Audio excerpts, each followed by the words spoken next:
Halleluja. Amin'ny fifaliana lehibe no iarabanantsika rehetrarehetra amin'izao hariva mafinaritra izao azo mahariva mafinaritra izao dia faly be mihitsy indray miaraka amintsika rehetra androany miarabantsika rehetra amin'ny anaran'i Jesosy Kristy Tompo. Manona ny fiadanan'ny Tompo amintsika tsirairay avy anatin'ny tokantrano izay mandray an'izao fandarana izao. Faly indray miaraka aminareo tanatin'ny fandarana misy andrata isika amin'ity androany ity. Ary itoy ao anatin'ny vavaka fiamenana sika rehefa avy eo fa mialohan'izany ravana malala dia tena faly mihitsy tafiaraka aminareo androany ary ity ny fanarana misy andrata farany arahantsika ao anatin'ny volana ao anatin'ny taona 2024. Androany misy andrata farany ary isaorantsika an'Andriamanitra fa tamin'iny taona iny dia maromaro ihany ny fandarana misy andrata izay mba norenesintsika teto nafahantsika nideran'Andriamanitra sy nisaotra an'Andriamanitra nyakohaka teo anatrehan'Andriamanitra ary nanome voninahitra an'Andriamanitra tamin'izay rehetra nataony. Dia isaorantsika azy izany ny fahatanterahany ireny fandarana rehetra izay natao teto ireny dia voninahitra ho an'i Jesosy fa dia tonga indray androany ny zoma hariva izay amaranantsika n'ity taona ity izao fandarana misy andrata izao. Ary raha misy andro tena hoe tokony habetsaka indrindra ny fisaorana sy ny fiderana sy ny fiankofana sy ny fanomezam-boninahitra an'Andriamanitra ny avana malala dia ity misy andrata androany ity, satria atambatritsika eto avokoa izay rehetra mba nataon'Andriamanitra, izay rehetra mba takatritsika, izay rehetra mba vitatsika na dia ao anatin'ny fotoana fohy ihany azy, mety orairay tsy ampy orairay koa aza ny arahantsika eto. Fa za kosa nefa androany te hanentana antsika rehetrarehetra hoe raha hivavaka tsika eto androany raha hanome voninahitra an'Andriamanitra tsika eto androany dia tena ataovy amin'ny fonao rehetra mihitsy izany. Tsy ny abetsahany ora, tsy ny abetsahany vavaka, fa ny abetsahany ao am-ponao hoe inona ny ao am-ponao, inona ny zavatra voarayanao, inona ny fahatsapanao, inona ny zavatra tena nakasika anao nataon'Andriamanitra taminao tamin'iny taona iny. Izany avana malala tena isaorako an'Andriamanitra na dia ny fafako nanao an'izany fandarana izany teto azy. Nisy zoma maromaro tsy nisy zao fandarana izao tao anatin'iny taona iny fa za kosa nefa mino fa ny nisiny fandarana betsaka noho ny tsy nisiny izany fandarana izany. Ary isaorako an'Andriamanitra fa na dia androany aza ninona mety sakana saika tsy nafahantsika nanao fandarana androany ry havana malala. Isaorako an'Andriamanitra, isaorana an'Andriamanitra satria dia afaka nanao fandarana tsika androany na dia teo aza ny sakatsakany devoly isan-karazany sy ny fingapingana isan-karazany dia tsy tanteraka ireny satria tsika koa tsy malaiky ry havana. Isika tsy maintsy manome voninahitra an'Andriamanitra tsika androany. Dia tsika amin'izao fotoan'izao isaotra an'Andriamanitra, isaotra an'Andriamanitra indray tsika.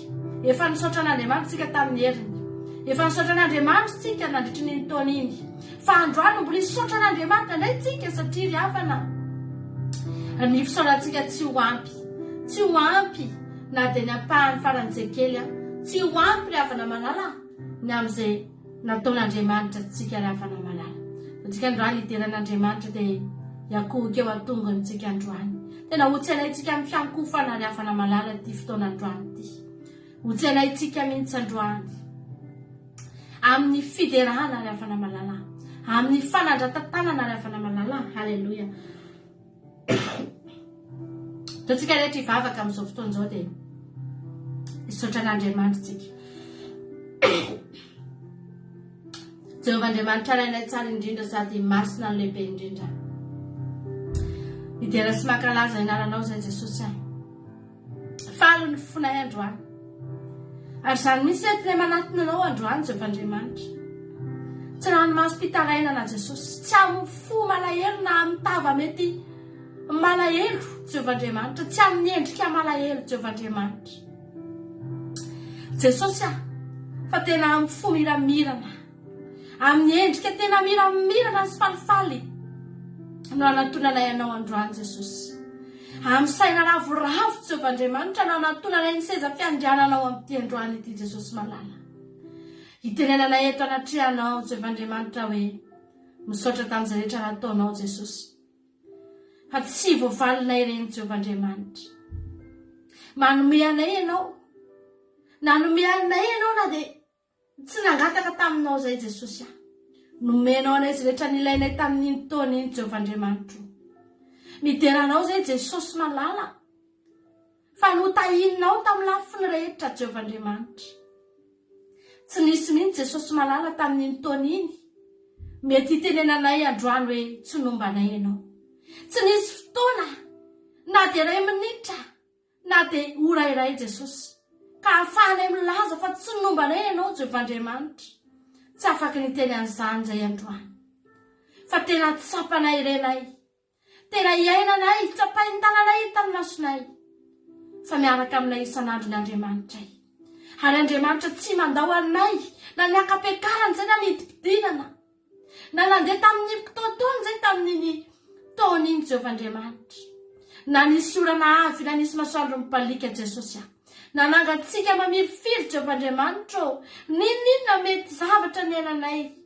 hisaoranay ny anaranao masina satria tafavoaka tamin'iny taona iny zay Jehovah Andriamanitra no tahininao tsy tradoza tompo tsy tradoza zay sy niankonanay Jesosy fa ndreto zay velonay na soma tsara miriary ny zanakay ny tombo tsara tamin'iny taona iny Jesosy tena hoe no tahininao tamin'ny lafiny rehetra no tahinao tamin'ny fianarana no tahinao tamin'ny asa aman-draharaha no tahinao Jesosy malala ny tokantraminay makasitraka anao zay Jesosy misaotra anao zay Jesosy androany Jesosy malala aneo fisaorana anao zay Jesosy amin'ny fona rehetra mihitsy hitondranay an'izany amin'ity androany ity hoentinay eto anatrehanao Jehovah Andriamanitra ianao ilay nitarainanay foana nandritry ny taona iny raha nisy nahory anay ianao ilay nantsonay foana raha nisy zavatra nahazo anay Jesosy ianao ilay noderainay foana raha nisy zavatra koa nahafaly anay Jehovah Andriamanitra ianao ilay nampaheranay foana na nisy zavatra mety nahakivy anay tamin'iny taona iny Jesosy ianao foana androany dia mbola ianao foana indray nahatongavanay ianao no mbola iantoranay hanomezanay ny saotra sy ny dera ny voninahitra Jehovah Andriamanitra amendrika anao zany Jesosy mendrika anao zany Jesosy malala alleluia amen Jesosy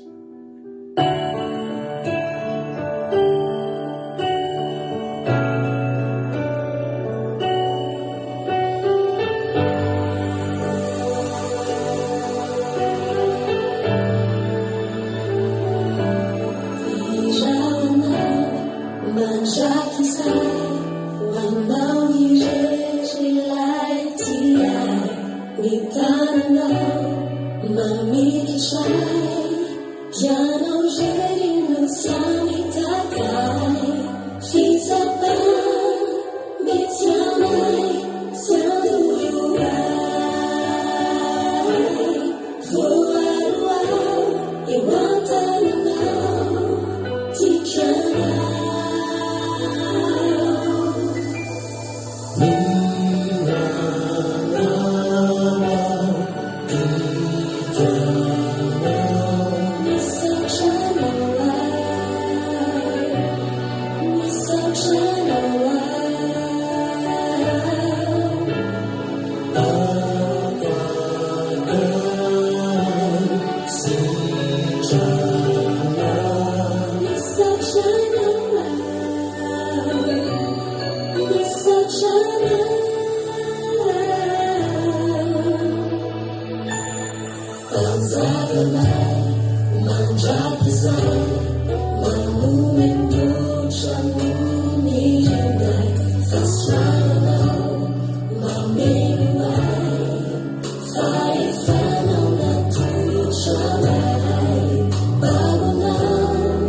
Halleluja. Amen Jesosy. Amen. Zay koa Jesosy eto androany. Tahaka ny tsy manana tenitenenina fa tsy halleluja izay Jesosy aho. Ohatrany tsy mahita teny ambara fa tsy hoe hosana hosana Jehovandriamanitra. Ho anao ilay mpanjaka avo indrindra, tompony lanitra sy ny tany zao rehetra zao. Tompony fiainanay, tompony zavatra rehetra. Misaotra anao zay Jesosy fa na dia ny fianakavianay azy, Jehovandriamanitra no tahinao. No tahinao. Nentinay ambavaka fotsiny izy ireny dia narovanao tany amin'ny toerana rehetra Jehovandriamanitra. Betsaka ny loza mitranga amin'izao fotoana izao. Betsaka ny karazana accident maro samihafa. Raha tsy teny afa-tsy any Madagasikara fotsiny. Fa isaoranay anao Jehovandriamanitra. Fa mbola narovanao izy ireny Jesosy. Mbola notahinao. Ninona mety fiainana sarotra Jehovandriamanitra. Notahinao izy ireny. Misaotra Jesosy. Fa tena marina taminay. Fa ampy mizara tokoa ny fahasoavanao. Ampy mizara ho an'ny tsirairay avy. Ho an'ny sambatan'olona ny fahasoavanao. Ary zay reto Jesosy tena nandray tamin'izany zay Jesosy io. Velona ny amin'izany fahasoavanao zany zay. Jehovandriamanitra. Voninahitra ho anao Jesosy. Na amin'izao fahavelomanay izao Jehovandriamanitra. iza moa Jesosy no hoderainay, iza moa Jesosy no hanateranay ny fisaorana androany lamba mananjavatra ao anatinay zay ka tianay ho zaraina Jehovah'Andriamanitra. Tsy misy nizaniza fatsy ianao ihany nantsonay andro aman'alina dia tonga namaly anay. Vao mitady ho kivy zay dia ampaherezinao. Raha nalahelo zay dia tonga aingana be mihitsy ianao nampahery anay. Raha narary zay Jehovah'Andriamanitra, tena tonga malaky mihitsy ny fanasitranana taminay tsiray ihany. Nidina tany anatin'ny nofonay sy ny taolanay sy ny ranay sy ny hoditray sy ny taovanay rehetra tany mihitsy ny fahasoavanao. Namakivaky tany anatinay rehetrarehetra tany mihitsy ny fahasoavanao Jehovah'Andriamanitra. Namangy tany mahatonga anay mbola velonay nandroany Jesosy. Nofo malemy ange zay reto Andriamanitra.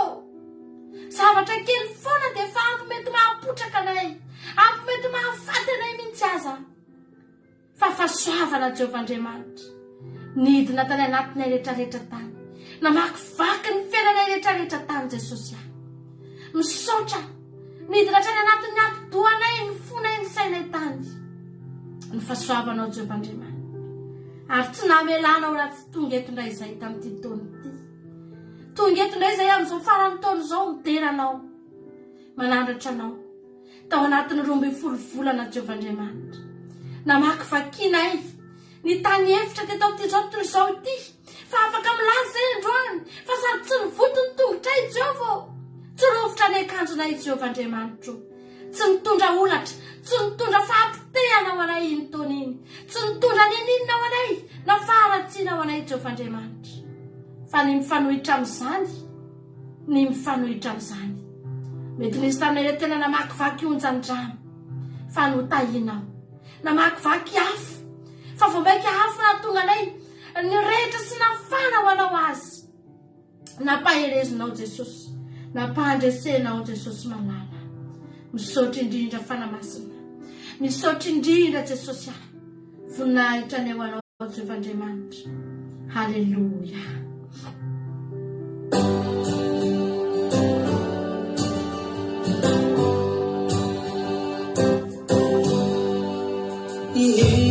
Piramba ilaza ni fatsaranao, fatsaranao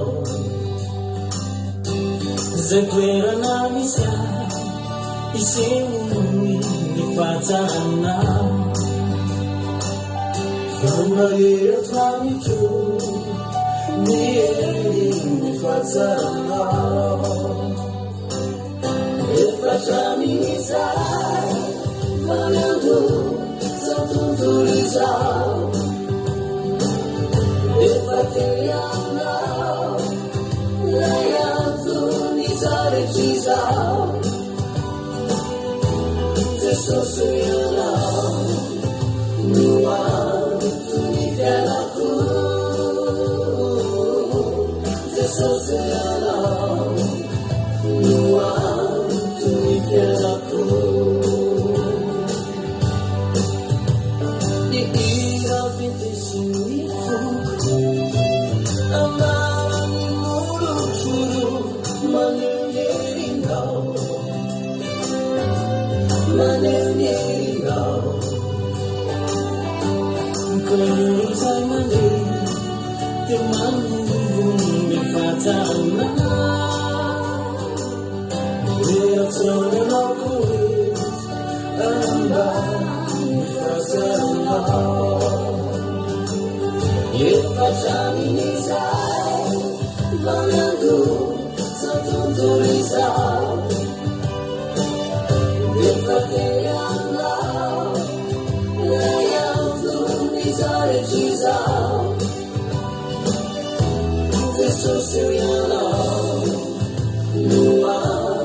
Tsika isotra an'Andriamanitra raha fana malala.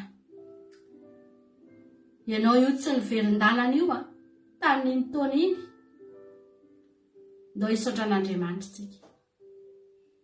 Andro farany zao le hafana. Betsaka ny olona niverin-dalana tamin'iny taona iny. Za dia nahita olona maromaro. Tena nahita olona maromaro olona tao anatina hafaninana. Tamin'ny fanompoana an'Andriamanitra, fanampalahelo, fanoverin-dalana ny havana. Nampalahelo fa lasa nenangatsika. Nampalahelo fa lasa tsy mitovy tamin'ny taloha intsony. Hitanao mihitsy hoe nisy fiemorana ny havana malala. Fa ianao, haleloia. Za manokana rehefa manao bilan za an'ity taona ity ry havana, dia zao ny zavatra mba tsapako hoe ekeko. Tsika ry havana tena tsy mendrika tsika. Tsika ry havana tena tsinitsinina, tena hoe tsy mendrika tsika. Ary raha nitahiry fahatezerana tamintsika Andriamanitra ry havana malala tamin'iny taona iny, zao ny zavatra mba sary hitako hoe misavasava mihitsy Andriamanitra fomba mahita zavatra tsara ataotsika. Mitsipona tsirairay mihitsy Andriamanitra fomba mahita hoe iny mba misy zavatra kely tsara nataotsika ry havana malala. Fa marina ny tena Andriamanitra hoe vao mifotsika ny maraina, betsaka loatra ny fahalementsika ry havana. Betsaka loatra ny faharatsitsika ry havana malala. Fa nezan'Andriamanitra ny tapenana ny masony tsy nijery an'ireny izy. Fa naleo no nitsipona an'izay mba kely tsara taty amintsika, mba hahafahany mitahiry antsika. Ka tonga aty amin'izao farany taona izao ry havana malala. Za manokana tena natsapa hoe ekeko. Tena maro ny fahalemeko. Maro ny zavatra tsy nety nataoko tamin'iny taona iny. Fa za kosa nefa natsapa ry havana. Fa ohatrany mbola nandroso ihany aho. Mbola tsy nemitra ny ara-panahako. Mbola mafana ihany ny foko. Aleluia. Ekeko fa tsy haiko ny mity an'Andriamanitra. Ekeko fa tsy tanteraka. Tsy mendrika tsika ry havana. Eo anoloan'Andriamanitra tsy mendrika tsika. Fa ny azoko tenenina kosa nefa dia zao, na dia tsy mendrika aza. Mbola reko ihany ao anatiko ao. Fa misy avy tsy tian'Andriamanitra ho faty aho. Misy fitahirizan'Andriamanitra tsy takatry ny sainao. Ary zany no mbola ijoroako eto androany. Hoy Paoly apôstôly manao hoe ny fahalemeko ny fahatanjahako. Manam-pahalemena daholo tsika. Fa mahavarina, manino ianao no mbola eto. Manino tsika no mbola eto androany. Manino ianao mbola manana etaeta hitady an'Andriamanitra. Manino tsika mbola manana etaeta hivavaka. Ry havana malala, tsy avy amintsika zany. Tsy avy aminao zany. Fa Andriamanitra no mbola nombanao. Mbola tsy namelanao ho tafavoaka ny valy izy. Mbola niaro anao izy, niaro ny tongotsika izy ry havana. Na dia te handeha lavitra azy tsika, naveliny. Tsy navelany ny oatra ny fefy, fa narovany. Naveriny foana. Haleluia. Naveriny teo amin'ny fahasoavany foana. Tia atsika ny Andriamanitra. Ndao tsika hisaotra an'Andriamanitra amin'izao fotoana izao. Teneno hoe Jesosy amin'ny saotranao fa nitehirizinao ako. Nitehirizinao ty foko ty. Nitehirizinao Andriamanitra. Mbola eto andro any. Mbola afaka mideranao Jesosy. mbola manana n'izany etaeta Jesosy fantatro fa tsy avy amiko izany fa avy aminao ianao no mandeha hoy ny ten'Andriamanitra aminao isaky n'indray mpimaso nandemako azy misy fotoantsika leman'Andriamanitra amin'ny fitahiny dia mahatsiaro azy misy fotoantsika leman'Andriamanitra amin'ny ady kely tsy indraindray engy dia mahatsiaro azy reny rehetra reny nataon'Andriamanitra hitehirizana antsika reny driavana malala misaoran'Andriamanitra ianao fa tsy niala taminao ny masony fa nitodika taminao foana izy nandritra ny taony ny driavana malala saotranao izay Jesosy misaotra anaty ny fisin'ity fandaharany ity nandritra izay taony izay aza Jehovahandriamanitra misaotra tompo fa notehirizinao Jesosy ahy misaotra fa navoakanao mpandresy misaotra Jehovahandriamanitra misaotra ny amin'ny fitiavanao misaotra Jesosy fa tena tsinitsiny izay Jesosy fa notiavinao izay Jehovahandriamanitra ary mahatsiaro izay androany fa izay rehetra eo ampelantananay tsy misy avy aminay reny fa avy aminao avokoa Jehovahandriamanitra makasitraka Jesosy atolika ianao ny voninahitra sy ny tena ny anja Jehovahandriamanitra mandrakizay teo menao menao anoendrika amin'izany Jesosy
Fly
Tsy hoe tsara noho ny afo izay Jesosy.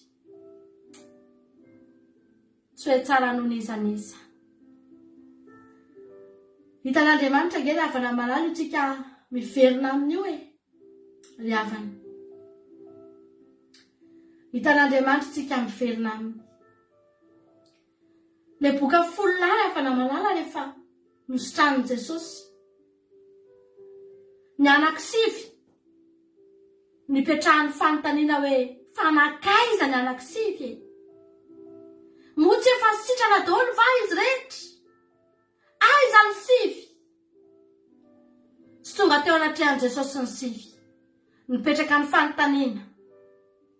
Fa ny momba le anankiray niverina kosa ry havana malala. Tonga tsy natsona tonga teo. Tamin'ny fofeny fitiavana. Tamin'ny fahatsapana fa nanao zavatra ho azy Jesosy. Tsotranina azo ndravana. Mandehana fa ny finoanao ny navonjanao. Ry havana malala, ianao le tonga eto tsy fanontaniana no mipetraka. Tsy hoe fa nakaiza. Nakaiza ihany. Motsy efa nomeko fahasoavana va izy. Motsy efa naneoko fahagagana ve izy.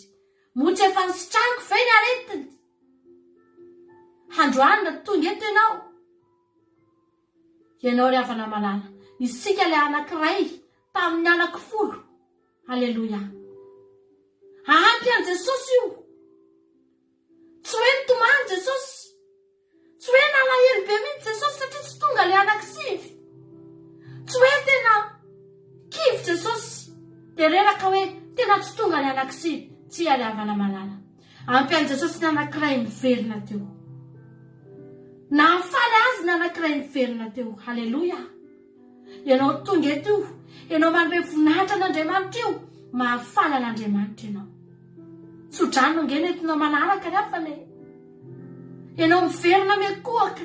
Mitondra fisaorana an'Andriamanitra io. Tsodrano entinao manaraka ny fiainanao. Ny finoanao ny navonjanao. Alleluia. Ninonao fa Andriamanitra nanao zavatra teo amin'ny fiainanao. Ninonao fa Jesosy no nitondra ny fiainanao. Ninonao fa fahasoavan'Andriamanitra no midina taminao. Mahatonga anao velonena tahaka an'izao. Mahatonga ny fiainanao ohatra ny mahafaly an'Andriamanitra io. Tsy hampaniana an'Andriamanitra ny sivy ry havana. Tsy hampaniana an'Andriamanitra izao tontolo izao ry havana. Tsy mahatsara azy akory. Anefa nandrotsahany fahasoavana. Nomeny ny zavatra izay nilainy ihany koa. Tsy tsika reto irery no natsapa. Tsy tsika reto irery no nitahian'Andriamanitra tamin'ny taona iny. Tsy tsika reto irery no nararika sitrana. Tsy tsika reto irery havana malala no nanako hoanina nandritry ny taona.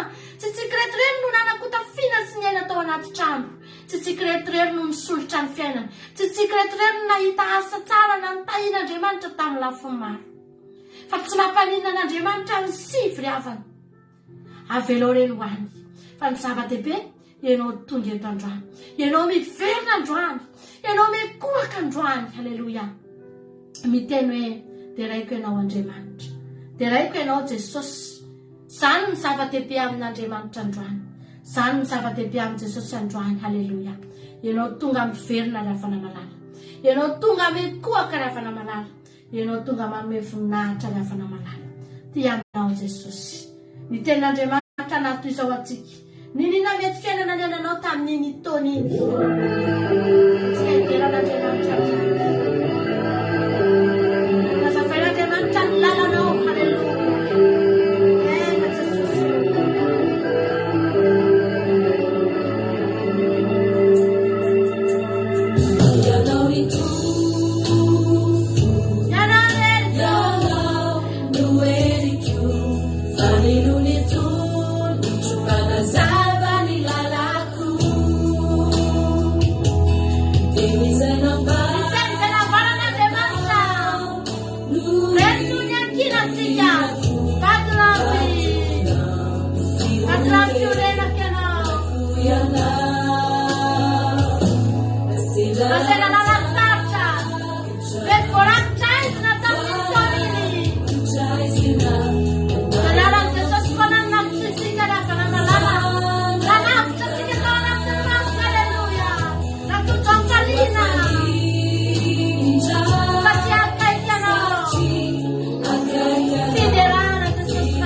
Alleluia.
Alleluia.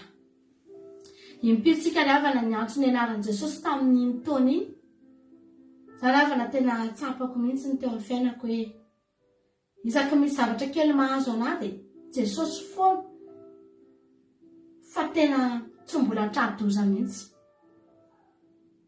Na misy ohatry mainy tanako dia ay Jesosy eo dia tsy manino iny avy eo. Efa nijoroako vavolombelona teto. Sahako saika nanitsaka fantsika fa tsy nanino. Betsaka ny zavatra tokony nahazo fa io anaran'i Jesosy io ravana malala, anarana mahery io, anarana lehibe io. Ny momba an'Andriamanitra rehetra dia lehibe, manomboka ny amin'ny anarany dia efa lehibe. Alleluia. Ny teniny tena faran'izay lehibe, ny feony tena lehibe tsy takatry ny saina. Ny momba azy rehetra ravana lehibe. Ny fahagagana ataon'Andriamanitra tena lehibe dia lehibe ravana malala. Miaraka amin'Andriamanitra lehibe ianao, miaraka amin'Andriamanitra mahery angintsika. Mahatonga antsika ohatr'izao rehefa iza ny olona afaka hifaly ao anatina fahoriana, iza ny olona afaka hifaly ao anaty ady raha tsy Andriamanitra lehibe ny miaraka aminy. Alleluia. Tompony tany sy ny lanitra sy rehetra eo aminy. Tianao Jesosy, manan'Andriamanitra tena tsara ianao. Aza matahotra, aza manahy ny amin'ny ho avinao fa Andriamanitra tsy miova ny Andriamanitsika. Raha natsapa ianao fa lehibe Andriamanitra hatramin'izay, tsy ekely mihitsy Andriamanitra, tsy ena mihitsy Andriamanitra, ena mihitsy herin'Andriamanitra narovina. Halleluia. Ny fahafantarantsika azy no mila mitombo. Ny fiarahantsika no mila mitombo. Ny ara-panahintsika no mila mitombo. Ny havana malala ny fitiavantsika azy no mila mitombo. Dia ho hitanao fa hitombo eo amin'ny fiainanao izany herin'Andriamanitra izany. Minao fa niaraka tamiko ianao tao anatin'izay fiderana, tao anatin'izay fiankofana vitsivitsy ny arahantsika teto izay androany. Anaraka hira anankiray tsika dia aorianan'izay tsika dia tonga dia mitoy ao anatin'ny vavaka fiambelana. Misaotra anao nahatra teto niaraka tamiko tao anatin'ny misandrady dia minao fa kely dia kely raha izany vitantsika izany ndray fana. Fa za kosa nefa mino fa Andriamanitra nakasitraka ny fanatra izay natolotsika azy teto androany. Nakasitraka an'izany izy ary minao fa ao an-danitra ao misy Andriamanitra faly mijery anao, mijery antsika hoe ndry reto zanako manome voninahitra. Halleluia. Tia anao Jesosy. Mombanao mandrakariva ne izy hitantana ny dianao foana ne izy amin'ny androm-piainantsika rehetra. Halleluia. Amen.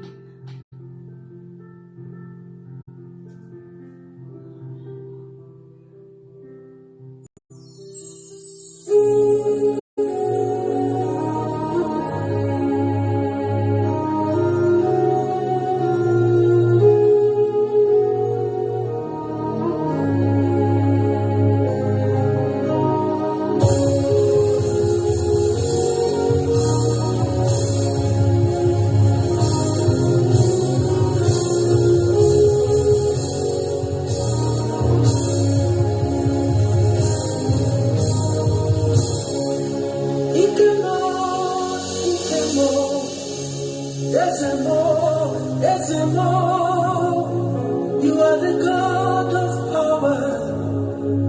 Ikemo, Ikemo, Ikemo, Ikemo, Ezemo, Ezemo. You are the God of power. Ikemo, Ikemo. You do unimaginable things. You are indescribable God. You are the God of power. Ikemo, Ikemo. You declared the end from the beginning, and from the ancient times, the things that are not yet done. You are the God of power. Ikemo, Ikemo. You raise the dead by your power. You heal by your power. You deliver by your power. Ikemo, Ikemo. You formed a baby without a womb. You divided the Red Sea by the breath of your nostril. You are the God of power. Ikemo, Ikemo. You never, never lost defeat. How can I describe your power? The dignity becomes humanity. Even my you are the God of power. Ikemo, Ikemo. Power the world of the other. What can we do?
tao fa indro ny tanàna masina dia jerosalema vaovao.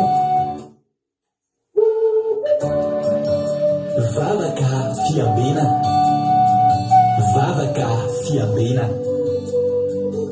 Arainao ny alatsinainy hatramin'ny zoma isaky ny amin'ny 7 ora sasany alina eto amin'ny pejy Andramo ka izahao aky radio. Vavaka fiambenana, vavaka fiambenana. Apokalipsy 1:20 ny 15. Ary nahita aho fa indro ny tanàna masina dia jerosalema vaovao midina avy any an-danitra tamin'Andriamanitra, voaomana tahaka ny ampakarina efa miaingo eo amin'ny vadiny. Vavaka fiambenana, vavaka fiambenana. Arainao ny alatsinainy hatramin'ny zoma isaky ny amin'ny 7 ora sasany alina eto amin'ny pejy Andramo ka izahao aky radio. Vavaka fiambenana, vavaka fiambenana. Alleluia. Amin'ny fivaliana lehibe no erabanantsika rehetrarehetra izay tratrantsika eto androany avana malala fa alipendray miaraka aminao eto androany ary dia manona fiadana toko amintsika tsirairay avy izay tonga miaraka aminay eto amin'ity androany ity. Androany moa dia niavaka ny fandarantsika, niarahantsika tamin'ny mampionina ny fandarana misandrata no namboatsika azy dia fanazana tamintsika maro fa dia to dia mitoy amin'ny fandarana vavaka fiambenana. Androany moa vavaka fotoana farany izay iarahantsika ato anatin'ny izao fandarantsika izao amin'ity taona ity. Dia izaho manokana miarabanao natratra n'ity andro androany ity ifampahireto indray tsika androany ary azoko antoka fa tsy haly eto ianao raha tsy mahery amin'ity androany ity. Raha androany no voatonga miaraka aminay dia mbola miteny aminao foana manao hoe tsy kitsendrasena koa ny atogavanao eto fa tena misy raha ilan'ny tompo anao ka dia maharetatra amin'ny farany fanamasin'Andriamanitra ny hamangy antsika rehetrarehetra. Mialohan'ny zavatra rehetra aloha dia tahaka ny fanombohana rehetrarehetra isan'andro izay ataontsika ihany dia andoloantsika ametraka izao fotoana izao am-pilatanan'Andriamanitra, andoloantsika hivavaka. Raha nomboka ny fotoantsika dia ametraka izany am-pilatanan'Andriamanitra dia hivavaka isika mba ho feno ny fanatrehan'Andriamanitra hatrany izao fotoana izao ary hikasika antsika tsirairay avy ny tokantranony ny fanatrehan'Andriamanitra. Tahiny tompo ary tsika rehetrarehetra andao antsika hivavaka araka amin'ny ranam-pahaviana dia avetsika eto dia verina eto hiditra amin'ny tenin'Andriamanitra rehefa avy eo. Tany tompo a raha nampaviana anao ny fitenenana. Tany Jesosy pastera dia tany Jesosy tsika rehetrarehetra araka ivavakintsika ambona ny fotoana. Jehovah Andriamanitra ranay io, amin'ny anaran'i Jesosy Kristy indray dia tonga eto izay amin'izao alina izao. Tonga eto izay Jesosy hametraka amin'izao fotoana izao eo am-pelantananao. Ary mialohan'izany dia hisaotranao izay amin'ny zavatra rehetrarehetra izay nataonao tamin'ny fiainanay, amin'ny fahasoavana sy ny fitahiana sy ny famindrapo izay narotsaka ao taminay. Hisaoranay anao izany Jesosy. Ary hisaoranay anao satria matoa izay mbola tonga eto amin'izao efa akaiky ny farany taona izao dia mbola noho ianao, tsy noho ny zava-bitanay, tsy noho ny asanay, tsy noho ny volanay, tsy noho ny fanananay, tsy noho ny esi-tanjaka izay nanananay, fa noho ianao rery aminy Jesosy malala.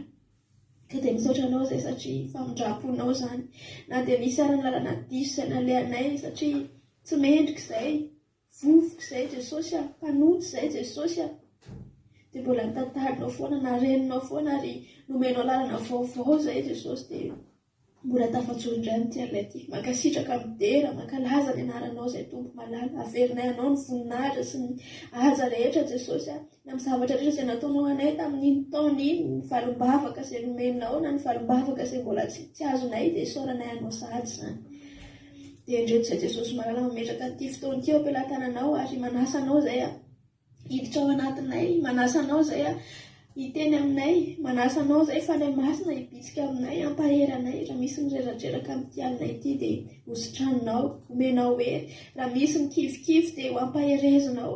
Ary ny teninao anie dia hanasitrana anay tanteraka amin'izao alina izao dia kasio ny mpanomponao izay hitondra an'izany teny izany mba tena ho teny avy aminao, ary ny fonay mba kasio mba ho folonaka an'iriny izany teninao izany Jesosy.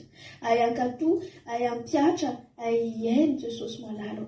Ary ndevolosy ny Satana izay hanelingelina anay amin'ity alina ity dia fatoranay amin'ny ranao Jesosy Kristy. Tsy havita anao na inona na teritreritra izany na amin'ny zavatra manodidina anay izany. Dia rakofanay amin'ny ranao izay rehetrarehetra, ny fandaharana, ny connexion, ny telefona ny tsirairay avy, tsy hahafahanay miaino an'izao fandaharana izao Jesosy. Dia rakofanay amin'ny ranao mahery. Dia manasa anao izay Jesosy malala hitoetra omba an'izao fandaharana izao, ny fanatrianao ho any amin'ny tokantrano tsirairay avy izay mandray an'ity fandaharana ity Jesosy. Dia voninahitra dia atolotra eo anao rery ihany. Alleluia. Amen. Alleluia. Sorantsika Andriamanitra mankasitraka indrindra ny anam-pahaviantsika tao anatin'izay vavaka fanomboana izay netiny tamintsika teto izay. Andriamanitra manankiram-pahasoavana ny amaly fitianao anam-pahaviana tamin'izay asan'Andriamanitra izay vitanao izay. Tsy hitako tsy mono miarabana rehetrarehetra fa lasa lavitra be ny anarana. Miaraba manokana ny Lovely, Fontaine Lalanirina, Angelina Diamant, Marie Hortensine, Marie Jo, Yama, Mami, Razana Monika, Ralahalay, Asany Apostole, Razana Sylvie, Nana Menso, Ambavy Mihaja, Lovely Tina, Razana Monika, Eliana, Zamina any ambony any, tahiny tompontsika rehetrarehetra, maretatra amin'ny farany. Zao ravana malala. Za zany rehefa tamin'ny herinandro, na tamin'ity voalohan'ity herinandro ity, dia efa nisy teny sika ho toliko androany. Dia teny mahafinaritra, teny mampahery sy mahafinaritra be, miaro tsodrano sy ny sisa. Androany marina nefa, tsika moa dia manaraka ny fitarihan'ny fanahy masina. Androany marina nefa dia nahazo teny hafa. Teny izay tsy maintsy toriko amin'ity androany ity. Zava-dehibe loatra mitorina an'izany teny izany androany. Androantsika hiresaka an'izao zavatra fotoana iainantsika izao. Izao andro iainantsika izao. Ka za tena manasa anareo mihitsy hahatratra amin'ny farany. Fa misy zavatra maromaro ho azavaiko eto. Angatakitsika ny fanahy masin'Andriamanitra hanazava ny saintsika rehetrarehetra mba ho azontsika izay tian'ny tenin'Andriamanitra ho ambara ao anatin'izany rehetrarehetra izany. Tena manasa anareo mihitsy aho hoe araotra amin'ny farany ity toriteny ity. Rapitso isika dia hisy live amin'ny fandarantsika rapitso. Misy ny fandarana commencement akira sy famitihana toriteny irana amin'ny Rado Jonathan sy lalatojo. Dia misy ny live izay itomboka amin'ny rora sasany eo takany mazatra ny live-tsika sabata. Dia mbola manasanao koa rapitso, manasanao aho ho tonga. Mbola tsy fantaritsika izay mavadiky ny ampitso ary tiako mihitsy ianao andrehany fampianarana izay ataontsika eto androany. Fa mino fa hanentana anao ho tonga eto izany rapitso hitandrina ny andro sabata ny rambantsika rehetra andratran'izao sabata masina andron'Andriamanitra izao dia atao fafinaretanao anao fa sambatra ianao raha manao amin'ny sabata ho fafinaretanao dia ravoravo amin'ny Jehovahandriamanitra ao dia mety aiza hitsahatra ny vatantsika, hitsahatra ny nofontsika, hitsahatra ny lohan'ny tongotr'Andriamanitra isika.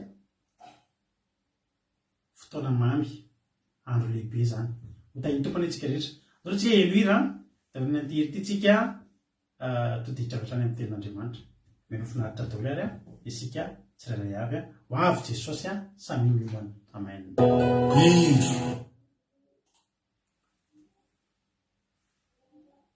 Ho afainga anao ary eto amiko ny famaliko ny olona rehetra araky ny asany. Izao no ary fahasonika ny fiandohana sy fiafarana.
If I fall, if I die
Alleluia. Sotra n'Andriamanitra tsika amin'izany izy zany a. Alleluia. Ohatra misy miravatra ny taona sady mbola tsy tratra ny taona tsika manarapitsika ho tratra ny taona. Ohatra ny fenofeno ny foko miarana amin'izany izy zany a. Tsy mieritreritra ny zavatra zay ho zaraiko aminao eto androany. Ety am-panomboana dia miteny amintsika manao hoe mety ho tapaka ity fandarana ity. Mety ho tapaka ity fandarana ity a. Ety am-panomboana dia milaza amintsika raha tapaka ity fandarantsika ity a. Raha avy fotoana tapahan'izao fandarantsika izao na tsy afahantsika manao izao fandara izao intsony a, dia any amin'ny akiradio. akiradio.radio12345.com no afahantsika mihoana. Dia any asitsika fandarana, antsika mihaino toriteny, antsika mihaino hira. Alleluia. Any amin'ny akiradio a azafady akiradio.radio12345.com antsika no mihaona raha sanatria misy ny fatapahan'izao fandarantsika izao. Ny zavatra ho teneniko eto mantsy dia zavatra tena possible hatapaka amin'ny fandarana. Ary raha ho tapaka aza, tsy maintsy ho tapaka foana mantsy izy ity, dia tiako no ilaza aminao an'izao hafatra fohy vitsivitsy izao. Angatahako nareo tena hifantoka tsara andray baiboly a. Mandraisa ihany koa taratasy stylo fa mety misy zavatra ho notenareo anatin'izao toriteny izay ho renesintsika izao. Aty amiko aloha dia efa misy tapaka ny fandarana amin'ny misy tapaka aty amin'ny retoriko aty a. Tsy haiko any aminareo mbola mahainao tsara ihany a. Hijery filazantsara ny Matio tsika androany. Matio 8:20. Tena ho avy ke Jesosy ry havana e. Tena tsirairaintsika fotsiny zava tena ho avy Jesosy. Zaho mampahery anao fa tena ho avy Jesosy. Alleluia. ary efa tsy elatsony zany a tena tsy elatsony zany a tsy hita zay olazaina fa de tenanao hoe tsy ho elatsony a izany zavatra izay resahantsika zany. Matio a toko fa 720 novakitsika amin'izao fotoan'izao. Rehefa hitantsika dia raha antsika mamaky anaran'i Jesosy a Matio toko fa 720 atombontsika amin'ny 7 hatramin'ny 12 ny anaran'i Jesosy.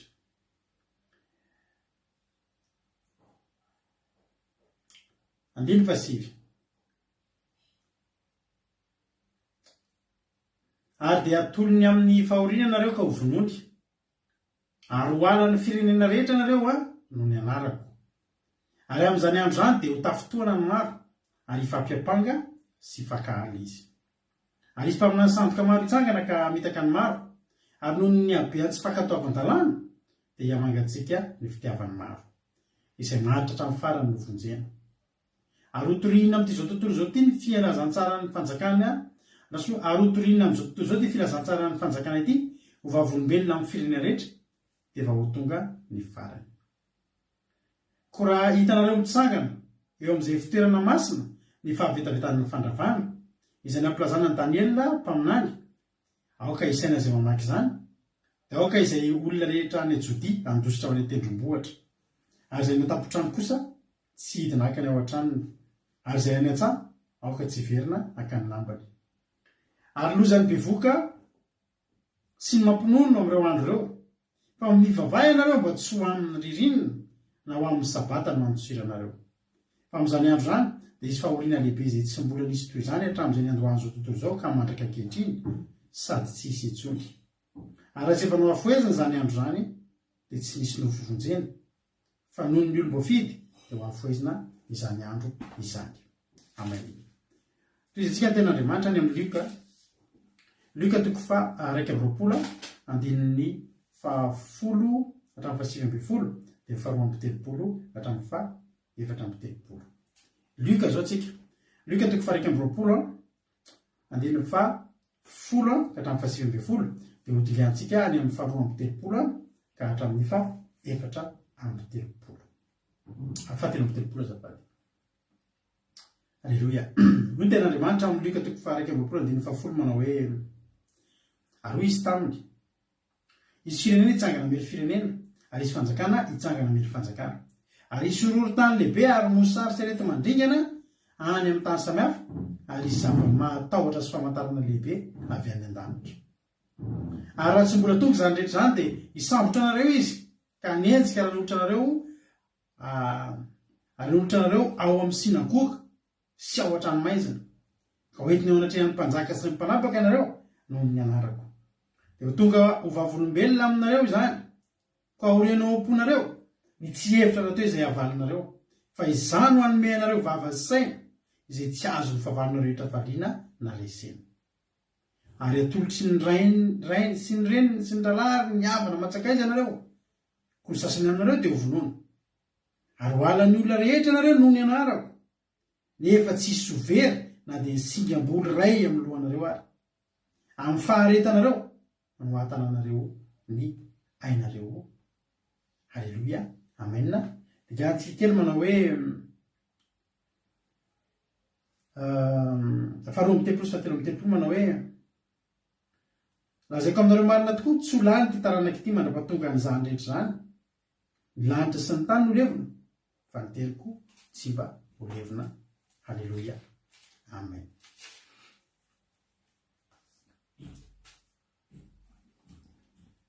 Ole Matio manao hoe atolony ho amin'ny fahoriana ianareo ka ho vonony. Ho atolony zany hoe misy tanana manosika misy tanana eo ampelantanana zavatra zany tsika dia ho atolotra amin'inona ho amin'ny fahoriana. Voalohany indrindra dia zao tontolo zao ty mihitsy a nefa misy manolotra eo anoloan'ny fahoriana amin'izao fotoana izao.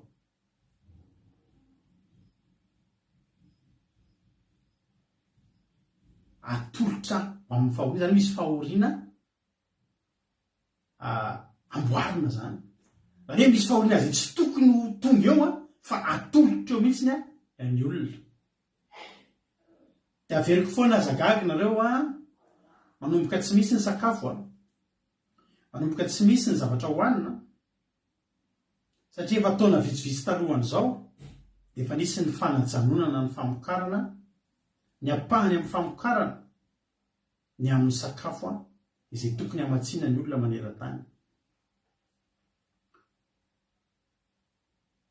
Fahoriana de tsy fisim-bola ihany, tsy hoe tsy fisian-tsakafo ihany, fa fitambarana zavatra maromaro ny atao hoe fahoriana.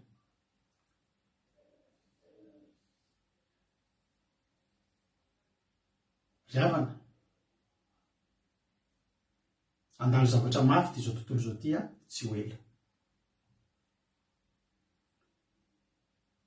Za tena miteny anao mifalia androany raha mbola manana fahafahana mifary eo amin'i Jesosy ianao.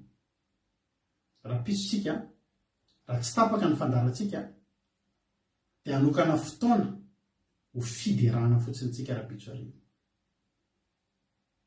Mbola manam-potoana ahafahana mifaly isika,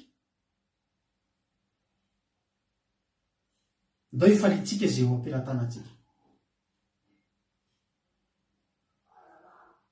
Tena ho tsarovantsika io savanta rapitso io. Mahatonga na miteny anao an'izany dia zao. Tamin'ny herinandro iny tsika dia intelo sisitsika nandraika fandarina, latsinainy a dia alarobia dia androany. Najanontsika daholo a na vavaka maraina moa efa tsy nisy satria vakansa ny andro, ny takariva mahafinaritra. Tamin'ny zavantsika tsy nanao live mihitsy,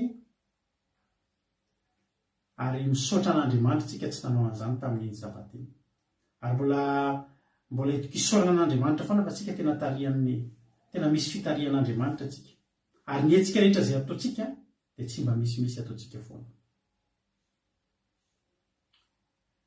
Tena aminao vaovao lehibe anankiray aho. Fa efa nitsangana ilay fandrindrana, fandaminana rafitra vaovao, lamina vaovao, andaminana izao tontolo izao ty, na ny atao hoe nouvel ordre mondial. Zay tiako moa mitena izy amin'ny teny frantsay satria mety misitona ny fanapahana ny fandarantsika. Teny aminao a efa eo am-baravarantsika, izany efa vita, efa tafapetraka izany amin'izao fotoana izao. Ary efa tafapetraka izany amin'izao fotoana izao a dia teny aminao fa tandondomondoza ny filazantsara. Tandondomondoza ny filazantsara ny fahamarinana ry havana malala. Efa nitenena tamintsika teto tamin'ny septambra fa nisy ny fivoriana lehibe ny 13 ka hatramin'ny 15 septambra. Nisy ny fionana ngeza be izay niarahany mpitondra fivavahana rehetra izay misy eto tany ny aona. Rehefa toko-pivavahana na judaisme, na slamo, na kristiana, na ina moa le any sinoa, ny rehetrarehetra dia ny aona 13, 14, 15 septambra teo dia namolavola ny ady hevitra dia ny fandinika ny mba ametrahana lamina vaovao, mba hiarovana hony a mahita androna ny filaminana. Ny boudisme a misaotra ny ranabavy mihaja, na ny kristianisme zany, na ny judaisme, na ny boudisme, rehetrarehetra ny atoko-pivavahana rehetra. Ny tanjona tamin'izay dia hoe ny ametrahana lamina vaovao mba tsy hisian'ny disadisa, mba hisian'ny fifankatiavana, mba hisian'ny fraternité, izay misy le terme androny hoe mba hisian'ny fraternité eo amin'ny olona mpivavaka, ny olona mpino a, dia nametraka lamina vaovao. Ary lamina vaovao io nefa dia efa nipetraka efa tramin'ny elaela no napetraka izy io. Zany hoe niantsona nyretolona rehetrarehetrareto a dia mba hamoana n'le fekevitra sisa fa ny hevitra efa nitsiry efa ela. Porofony zany a efa tapaka efa ela ny anokafana amin'izay fiangonana ngeza be anankitelo izay tena atao hoe anisan'ny be mpanaraka indrindra maneran-tany, ny finoana be mpanaraka indrindra dia tsy iny zany fa ny jodaisma, ny kristianisma dia ny silamo, ny finoana musulmane zany na ny finoana musulman. Dia mba hoe atambatra amina toerana ray ireo, tsy voaresaka tao ny boudisme, tsy voaresaka tao ny andriamanitry ny karana, tsy voaresaka tao ny andriamanitry ny meksikana, ny fareo telo ireo ny tena nomena lanja manokana. Satria ireo zany ny tena karazana hoe tena midomina tsara mihitsy, midomina maneran-tany. Dia efa tapaka tamin'izany fotoana zany ny anokafana amina toerana ray mba entina naporofona zany an'ilay atao hoe fifankatiavana, fiarahamonina, firaisan-tsaina, firalahina, dia natambatra amina toerana anankiray ny fiangonana ngeza be anankitelo. Ny iray ny atao hoe tempoly, ny faharoa dia ny atao hoe sinagoga, ary ny fahatelo dia ny atao hoe moske. Ary io tanàna anankiray izay nanorenana an'izy io, izay tsy aiza akory fa ao Abu Dhabi. Abu Dhabi zany dia ao amin'ny renivohitra sy ny Émirats Arabes Unis. Ao amin'ny renivohitra, ao amin'ny tanàna atao hoe Abu Dhabi no natsangana ireo fiangonana anankitelo ireo izay mitory ny firalahina. Ary ny anarana nanaovana an'izy io moa, ny foto-kevitra hijoroana, ny anaran'io firaisana io dia hoe tranony ankohonan'i Abrahama. Dia ao zany ny ankohonan'i Abrahama, satria ao daholo zany na ny taranaky Isaka, na ny taranaky Ismaela, na ny taranaky Iza, na ny taranaky Jakoba, na ny taranaky Esau dia ao daholo dia niainga avy amin'ny Abrahama. Dia zay zany ny hevitra ny tenendrareo hoe tanànany ankohonan'i Abrahama, finoany ny ankohonan'i Abrahama. Nataony sonia, nataony fifanarahana. Dia teteny aminao fa teo amin'ny fanasoniavana zany fifanarahana zany no nangadiana voalohany, nametrahana ny vato fototra voalohany amin'ny renana an'ireo tempoly ireo karazana building, karazana trano rindrina efatra anankitelo izay natsangana ireo. Ny iray atao hoe tempoly, dia ny iray atao hoe sinagoga, ary ny iray dia atao hoe moske. Ngeza be mihitsy, asehoaka an'ireo ny sariny rehefa avy eo, izay tsy aiza akory fa ao Abu Dhabi. Inona moa ny tanjon'ireo? Ny tanjon'ireo dia ny anatambatra n'ilay finoana ka tsy hoe firenena ray, fanjakana ray, vola iray ihany no mandrafitra ny atao hoe nouvel ordre mondial, fa ao ihany koa ny finoana anankiray. Satria fantatry reto olona ireto fa mila finoana ny olona. Fantatry ny olona fa ny olombelona dia mila zavatra inoana. Ary natonga ny zanak'Israely vao lasa tsy miverina teny amin'ny tendrombohitra Sinay i Mosesy, dia tahaka ny tsy teo ny nangatahany zareo tamin'ny Arona nanaovan'Andriamanitra ny sininy ombola kely volamena, satria fantatry ireo olona ireo fa ny olombelona dia te hiankina amin'ny zavatra. Dia tsy mety isy zavatra tsy tombona raha ireo mbola isy foana zany ny io ape fitady finoana. Dia ataondry zareo misy zavatra ray mba hanorenana ny olona amin'ny finoana mba tsy hetsiketsika etsony. Azonareo tsara izy. Zany hoe misy finoana anankiray zany atambatra. Zay nanaovana an'ireo finoana anankitelo ngeza be ireo, natambatra eo amina toerana anankiray, eo amina tokotany be, tanàna be anankiray ao Abu Dhabi. Misy atreo zany hitanareo amin'ny internet tapoinge hoe Abu Dhabi, tapoinge hoe les trois temples d'Abu Dhabi, les trois temples d'Abu Dhabi na ohatra hoe ataovy hoe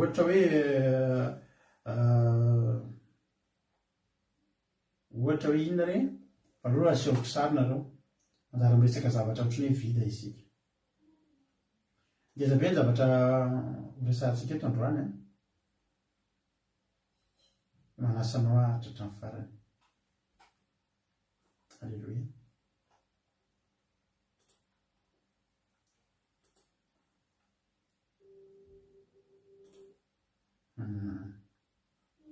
Raha mitapy eo amin'ny any anaty Google ianao na ohatra zany dia tapy hoe Abrahamic Family House, Abrahamic Family House zay zany no tapenao any dia tsy maintsy hitanao any izao zavatra zay asehoko anao izao. Ary ampisehoko anao ny paozin'ireo fiangonana anankitelo ngezabe izay efa misy amin'izao fotoana izao. Jereo finatritsika rehetrarehetra dia hanomboka tsika rehefa avy eo.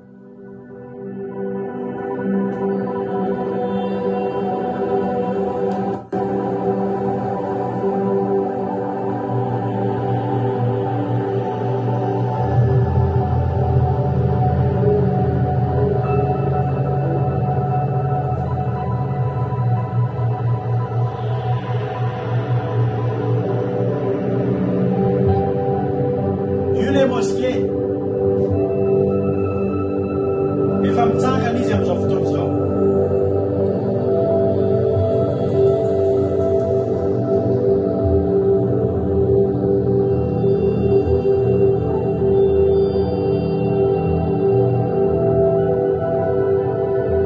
Zao ny ao anatiny.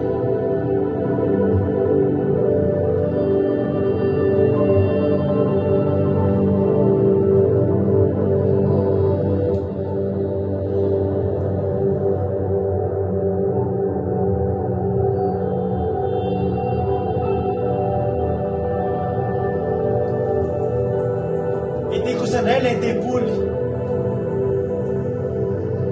Ngeza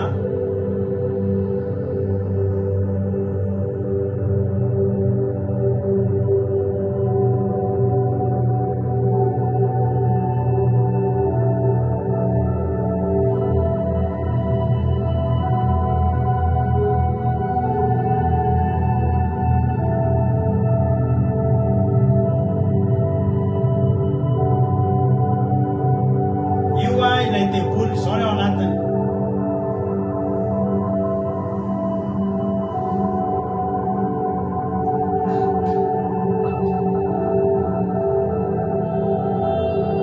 Ity kosa ilay sinagoga,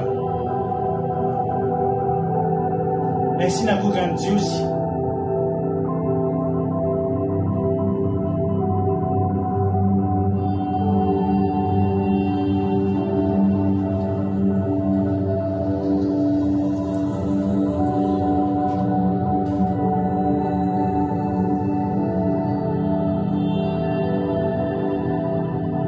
Zao ny ao anatiny.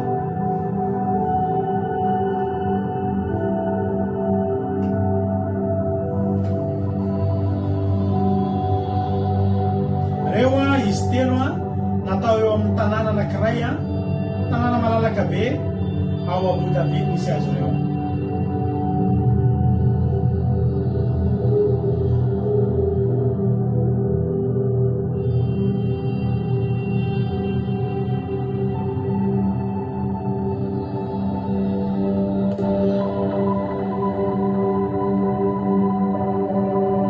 Zao izy rehefa miala.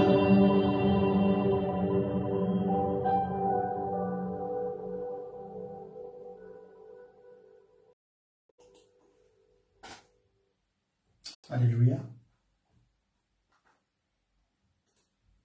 Reny zany no zava-misy. Tsara fantatritsika fa tamin'ny novembre 2019 no nalatsaka voalohany ny vato amin'ny renana ny reny. Tamin'ny novembre 2019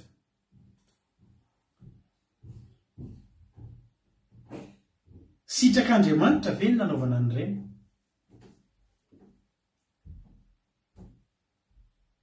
fanontaniana tsara fipetraka izay. Fa ny zava-mitranga no manamarina fa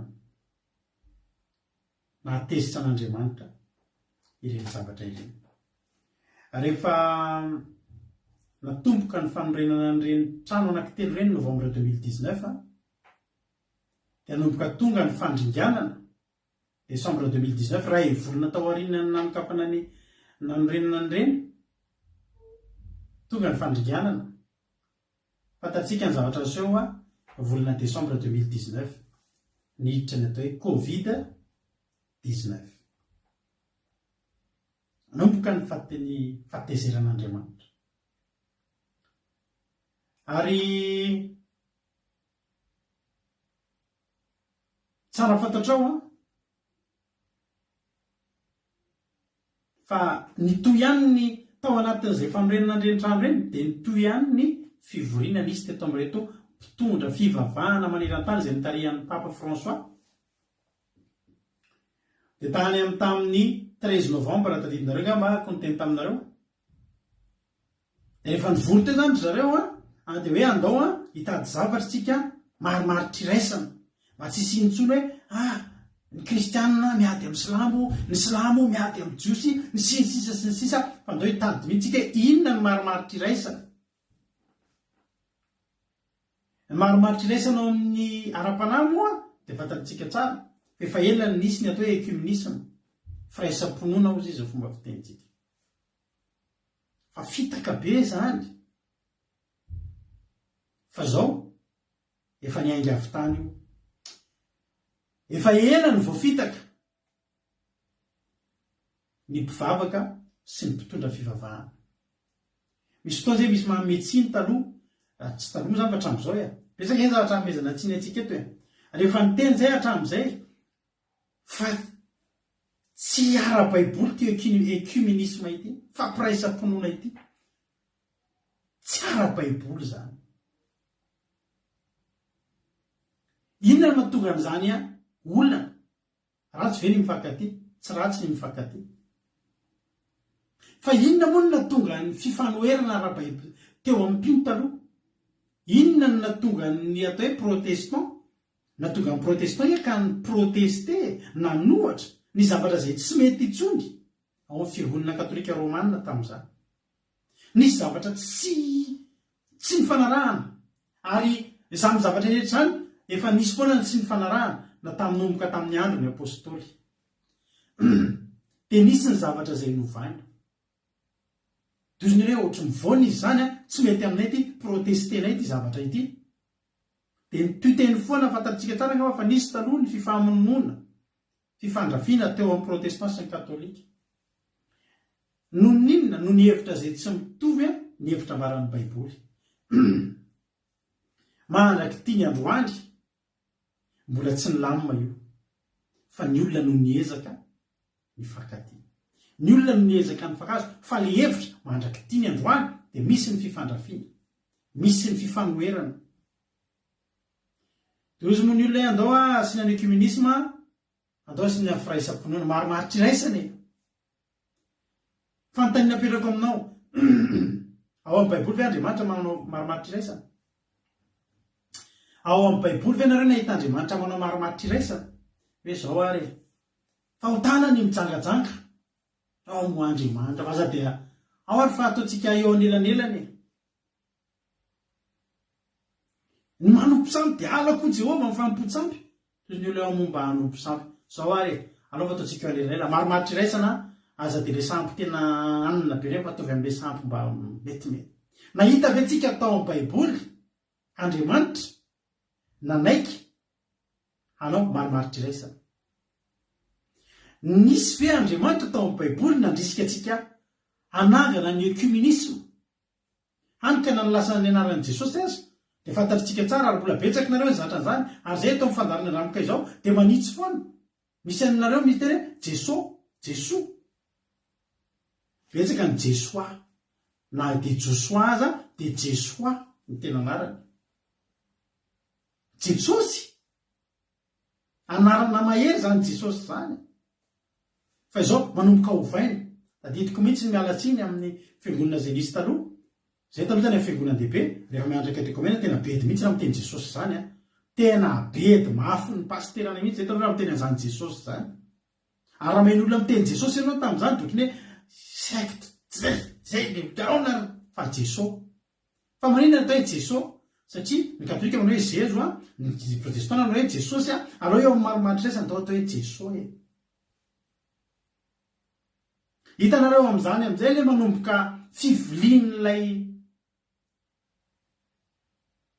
le zavatra miainga amin'ny zavatra ohatr'izany ho ten'Andriamanitra enko anao efa ela novariana ny mpitondra fivavahana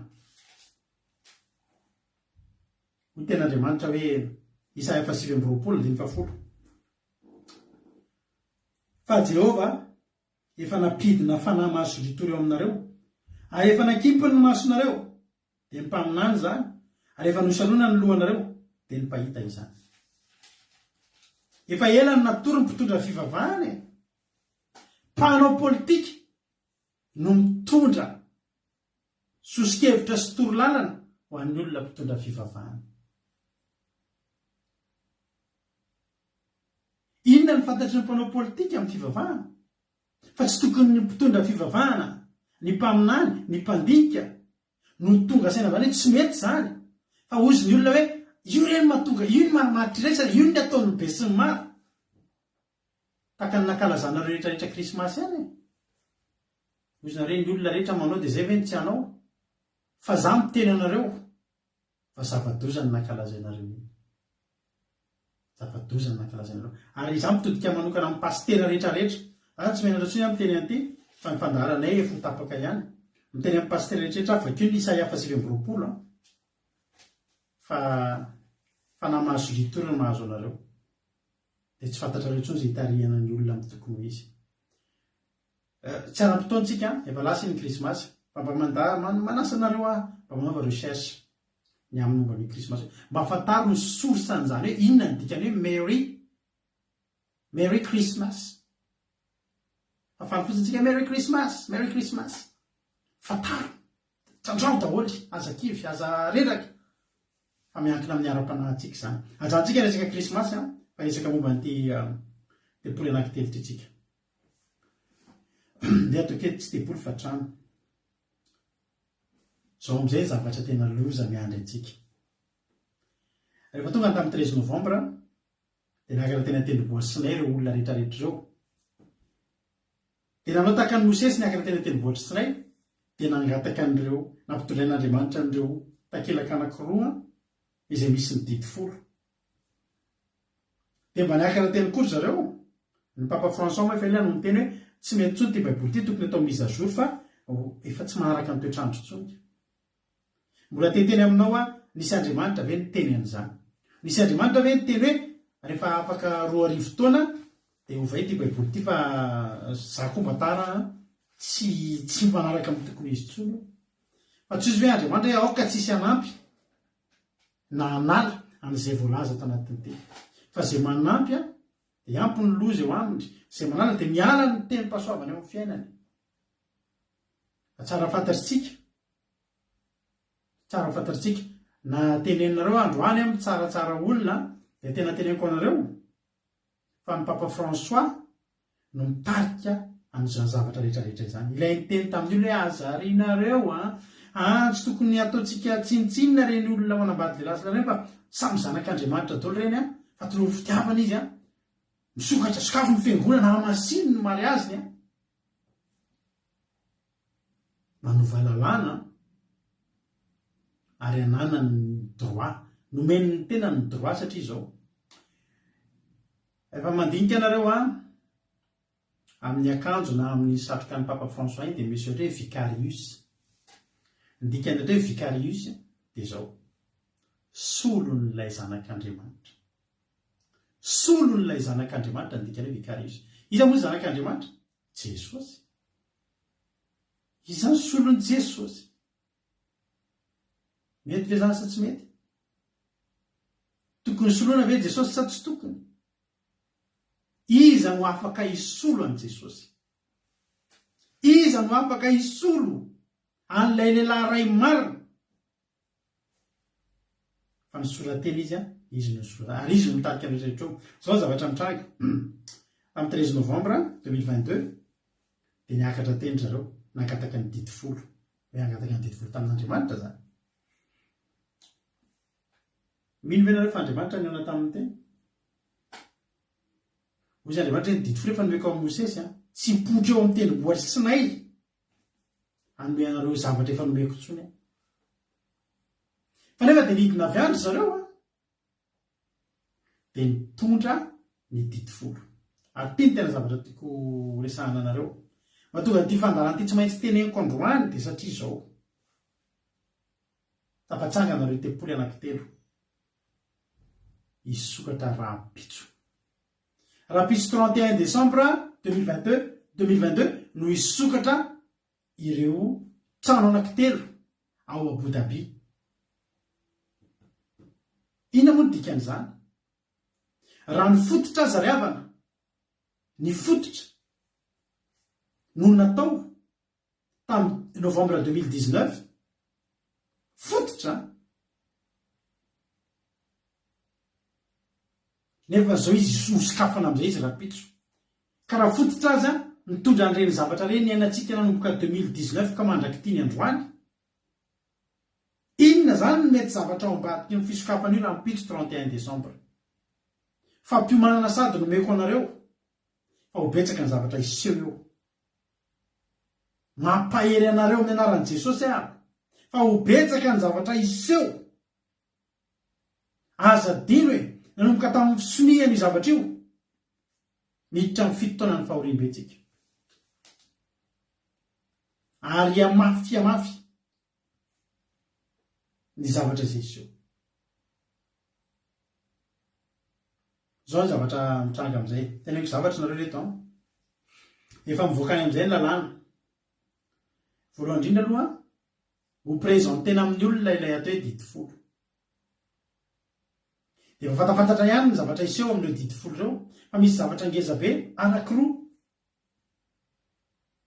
anankiray ngezabe indrindra dia ilay anovany andro sy fotoana ka raha ny didi fahefana tao amin'ny baiboly nomen'Andriamanitra amin'ny Mosesy dia hoe manajany andro sabata dia ho hitanareo fa hivoaka tsy ho ela ny didi folo rehetra rehetra aloha hitovitovy amin'ny teo ihany metimety amin'ny fivavahantsika ihany metimety amin'ny olona ihany fa misy raha isolo dia ny tsy fahazahoana intsony fa fanapotena an'io andro fahefatra io tsy afahana iankohaka intsony amin'ny andro fahefatra fa iankohaka kosa amin'ny andro alahady manomboka eo amin'ny fotoana isokafana io fiangonana anatelo io dia zao ny zavatra hitranga mivoaka ny lalàna rehefa misoratra any ny lalàna ary teneniko anareo izao sahady fa efa misy lalàna hivoaka any fa na iza mitsangana anankirotana indray an'izao lamina efa napetraka izao dia ho saziana avy hatrany izy ty misy lalàna anankiray ngeza be manomboka eo amin'ny fisokafana io fiangonana be raisa-ponoana be io tsy azo atao intsony ny mitory fa Jesosy rery Jesosy no Andriamanitra tsy azo atao intsony fa i Jesosy nitokana Andriamanitra satria zao raha vao miteny zany tsika hoe Jesosy no mpanjakatsika Jesosy nylay mahery Jesosy ny sisa dia voalaza ao anatin'ilay lalàna fa maniratsira any alahy sy mahome ny fitenenao zany fa Jesosy no Andriamanitra dia tsy azo atao intsony fa manjary maniratsira any alahy sy mahome na ny Andriamanitra hafa ny olona ihany koa samy manana matsy fa reo aloha ny tena voalaza manomboka eo zany tsy azo atao intsony zany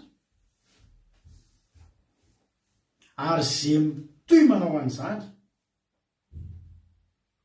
ny mitory fa Jesosy Andriamanitra dia reto ny sazy mahazo azy tratra sazy mandoa $68,000 ola zao zazy tratra mitoreto a hoe za zany tratra mitoreto hoe jesosy ny atsika jesosy jesosy ny lalina sy fiainana ho jesosy ny amin'ny jaona toko 410 jaona toko 410 ho jesosy toko 410 andiny fahenina ho jesosy taminy zany lalina sy fahamarinana ary fiainana tsy misy olona makany amin'ray afa-tsy amin'ny alalako jesosy no teny an'izany fa tsy tsika namorona an'izany tsy azo atao tsony zany zay mitory an'izany dia mandoa manomboka amin'ny $68,000 ka hatramina $545,000 ny ampy fonja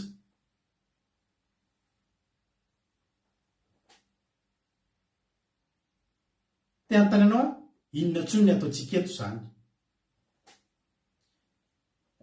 zave zao raha no ifandarana ary ny fetran'io dia zao ny fotoana isokafan'io fiangonana io sy amoahana an'le didy ho fatabahoaka ny didy dia tsy manan-kerina tsy fantatry ny olona mbola tsy navoaka pabe maso ny didy fa ivoaka ny didy ho tsarona ireo ty toroteny ity amin'ny fotoana ivoaka izay tsy ho ela tsy ho ela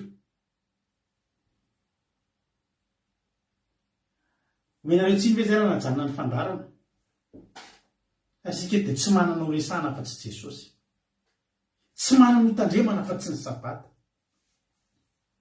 sa ozy tsitsika hoe andao toizana ihany dia raha mandohan'le $68,000 mba ataovy ny conversion azafady $68,000 zany moa firy euro mety any amin'ny €60,000 any zany izy aby nanao cotisation anome an'izay andoavako lamondy ary raha andeha higadra izy mba afaka isolona hitoreto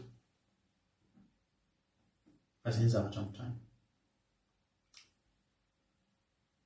vitin'ny fananganana nataony zareo hiditra amin'ny didy folo amoahana ny didy folo inona ny torevitry jesosy zany zavatra rehetrarehetra zany dia zao inona manoloana an'izany ny zavatra teneniny tompontsika voalohany indrindra tsy efa ny teny fa ho halan'ny olona ianareo no amin'ny anarako dia io le fankalana tsy azo teneninao tsony zany jesosy zany tsy azo iteny zany hoe amin'ny anaran'i jesosy tsy azo tsony satria izany jesosy ozy izy fa maninona ny jesosy no indraindrainao nefa nataony fiarana fa tsisy manindraindra n'izany tsony mivoaka zao misy an'le lehilahy anankiray le filopitarika ny finoana sunite ilay miteny manao hoe zay musulman tratra mivadika finoana ka mandray an' jesosy dia vonona ho faty satria matetika ny olona rehefa miala musulman dia vadika chrétien tonga dia vonona ho faty ale misy zavatra miandry izay tsika zany ary ho halanindretsy ny olontsika noho ny amin'ny anaran'i jesosy amin'izany fotoana zany hiafina ianao hiteny hoe zaho kristianina ho afeninao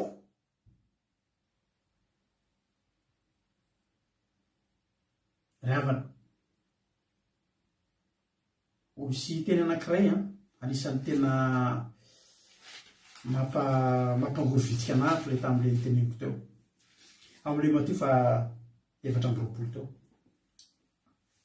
ino zany efa tsy resahana tsony amin'izany androany dia tafotoana maro ifampiampanga sy ifankahala izy amin'io zany na niavanao akaiky na namanao akaiky ary dia amin'izany fotoana zany mbola afaka hitoriko hoe le atsy ohatra mbola mitory jesosy rekely le rado rakoto salama iny fa ino ohatra mbola mitory ary izy mpamina santoka maro hitsangana hamitaka ny maro ino efa tsy resahana tsony aho fa tsy mitapina angamba mazotsika mahita an'reto zavatra maro zay mitranga amin'izao ary noho ny abean'ny tsy fankatao am-bandalàna dia mangatsika ny fitiavam-maro tsy mankatao lalàna ny olona ny tsy fankataovana lalàna ry havana dia mampangatsika atsika ny fotsika tsy hotian'Andriamanitra ny olona mitandry lalàna mafana fo amin'ny fitiavan'Andriamanitra noho tsy fankataovana dia mangatsika ny fitiavama maro lasa mangatsika ny fitiavana satria manino tsy mankatao ny lalàna raha te hafana fo ianao mbola te ho tian'Andriamanitra hankatoavy ny lalàna ahoana ny tsy hankataovantsika lalàna izay ataon'ilay tiantsika raha tena tiatsika izy. Alleloia. Zay maharitra hatramin'ny farany no vonjena. Mahafinaritra ilay teny anankiray teo hoe any amin'ny Luka teo koa, Luka 21 misy an'izay teny zay manao hoe ny faharetanareo nge no ahatananareo ny hainareo e. Misy faharetana ilaina antsika ravana manomboka eto. Koa raha hitanareo adiny 10 koa raha hitanareo mitsangana amin'izay fitoerana masina ny fahavetavetan'ny fandravana dia aoka izy izay olona any Jodia andositra ny tendrombohitra.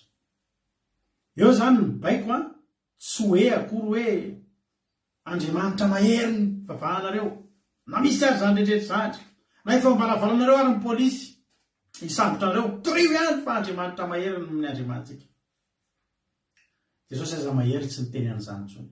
Ny torohevitra Jesosy amintsika dia zao: zay any Jodia aoka izy andositra ilay tendrombohitra, ary zay any an-tapotrano aoka tsy hidinakany ao an-tranony, ary zay any an-tsaha aoka tsy hiverinaka ny lamany. Zany hoe misy zany eo fitsoahana, misy eo fampirosirana driavako. Ary tena tentenanao ango ampairanao fa akaiky ny fandosirantsika. Izao fandarana hitanao zao dia andositra izao fandarana hitanao zao. Ary mbola velika any anaty akiladiotsika no miona, any anaty akiladiotsika no miona. Ity misy zavatra ray tena tokony hampieritreritra tsika: lozany bevoka sy ny mampinono amin'ireo andro ireo. Mivavahana anareo mba tsy ho amin'ny ririnina na amin'ny sabata no andositra anareo. Iza moa ny bevoka eto? Aza matahotra zay olona mitoejaza fa tsy ny ara-nofo iteneniny. Rehefa atao batistika dia voalaza hoe nateraka indray. Nareo zao efa nateraka indray. Betsaka aminareo efa vita batisa, nateraka indray. Misy aminareo efa tokony vita batisa. Resy lahatra na ray antson'Andriamanitra fa tsy mety tapa-kevitra. Ary za tena tetenareo tsy mampitahotra anareo fa misy aminareo efa resy lahatra hoe za tena tokony atao batisa.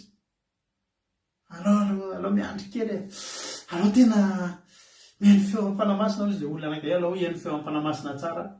Fa eto moa zany feo amin'ny fanaratsy angambany miteny hoe zay misy atao batisa ataontsika atao batisa. Ny olona bevoka voalaza eto dia ny olona zay efa tokony ho teraka, efa tena fa miziriziry, mbola bevoka eo foana. Ny fotoana haterahana efa tokony ho tonga fa mbola lozanareo bevoka sy mampinono ny tenin'Andriamanitra. Mivavahanareo mba tsy ho amin'ny ririnina na amin'ny sabata na andosiranareo. Endrika inona moa ny ririnina, endrika inona ny sabata? Ny sabata dia endrika fitsaharana. Ny ririnina dia misy atsika mamanala. Rehefa nandeha nanatona n'Andriamanitra i Eli, dia nanten'Andriamanitra hoe maninona ty ianao Eli? Hoy Eli hoe mafana dia mafana ny fitiavana an Jehovah ny foko. Izavy anareo ireo olona efa narety tenin'Andriamanitra teto na tsy teto azy, efa nikasihan'Andriamanitra, nanaovan'Andriamanitra ezaka mihitsy ange kasihan nareo hoe fa mbola mangatsika ihany. Renareo isan'andro ny aza manao pataloha nareo vehivavy fa tsy fahamasinana. Toy nareo tena vome anaovako ty fa zay mety amiko. Dia atao hitan'izay mitory mihitsy fa tena zao raha manao azy. Tandremo fa mandalo fotoan-dririnina ianao io. Tsy mampitahotra anao fa ny tenin'Andriamanitra no miteny fa olozany bevoka sy ny mampinono amin'ireo andro. Mivavahana areo mba tsy ho amin'ny ririnina na amin'ny andro sabata no andosiranareo.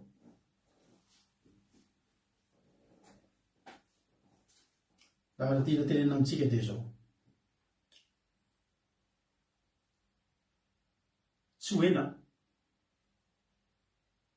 ny connexion mety hisy ihany, fa minalahelo ilazako aminao fa tsy aritra ela intsony ty fandarantsika ty. Manoloana an'izany zavatra rehetra zany dia andray mibaiko ny Jesosy tsika. ny anajodio akito itsokany atendrombohatra, itsokany atendrombohatra isika ary ho tapitra treo ny fizarana n'izany eto amin'ity fandarana ity. Tapitra treo zany, aza raisinao mihitsy eo olona tsy manam-pinoantsika na olona akely vovokaintsika na zavatra ohatr' izany, na tsy manam-pinoana tsy matoky an'Andriamanitra, tsy izany ny zavatra nyresahantsika eto. Fa ny zavatra tsy resahantsika eto dia izao: Jesosy mihitsy miteny rehefa tonga io fotoana io dia mandosira amin'izay, mandosira samy mamonjy ny ainy. Hoy ny ten'Andriamanitra hoe isy fahoriana amin'izay. Ary za tena miteny anareo mampitandrina anareo raha mandeha manao korsinareo rapitso na amin'ny latsinainy, aza korsa anaovana fety ny vidiana, angony ny vary, angony ny kitay, angony zay sakafo anaty boîte de conserve reny, ampio ny lamba mafana.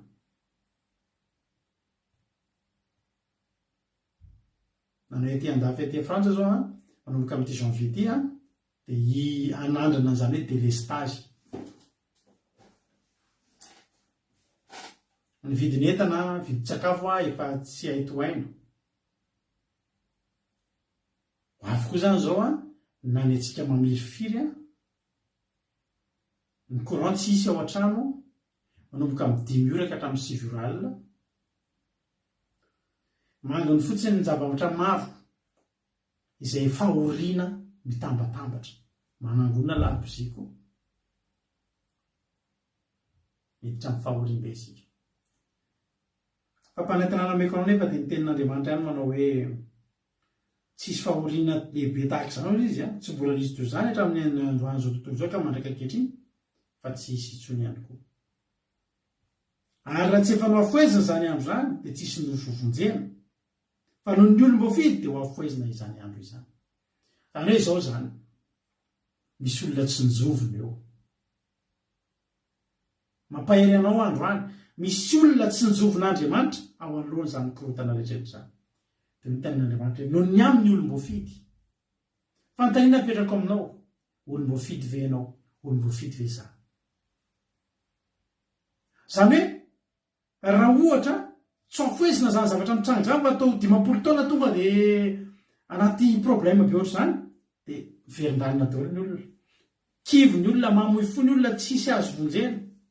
Fa ao ambadika izany rehetra izany ry havana, misy olona tian'Andriamanitra mbola vonjena.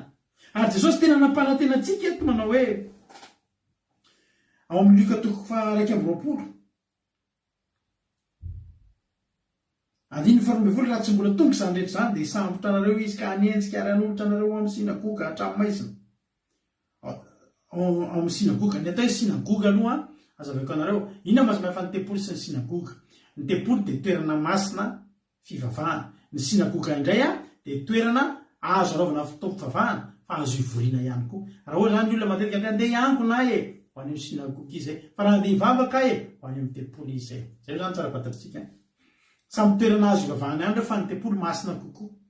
Fa ny sinagoga na dia ivory ohatry ny anao fivoriam-pokotany azo atao amin'ny sinagoga, mivorivory mandinika momba ny zavatra maro dia afaka makao amin'ny sinagoga. Fa ny tempoly no masina kokoa. Dia tonga ho vavolombelona aminareo zany, koa oreny eo am-ponareo ny tsy hevitra raha teo izay havalinareo.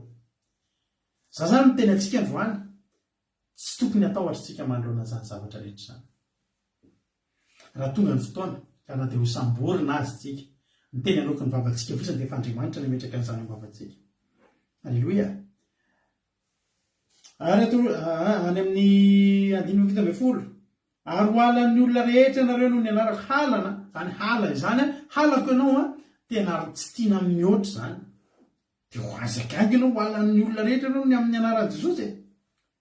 Fa zao nefa ny toky lehibe omeko anareo, mario amin'ny baibolinareo, ny azo teo mariako mihitsy, Luka 2:20, nefa tsy hisy overina dia singam-boly ray amin'ny lohanareo azy.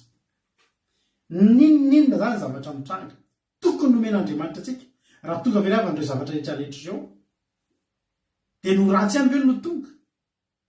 ao ambadiky ny zavatra ratsy, ao ambadiky zany zavatra mikorotana, ambadiky zany zavatra rehetra mampatahotra zany. Andriamanitra miteny tamintsika manao hoe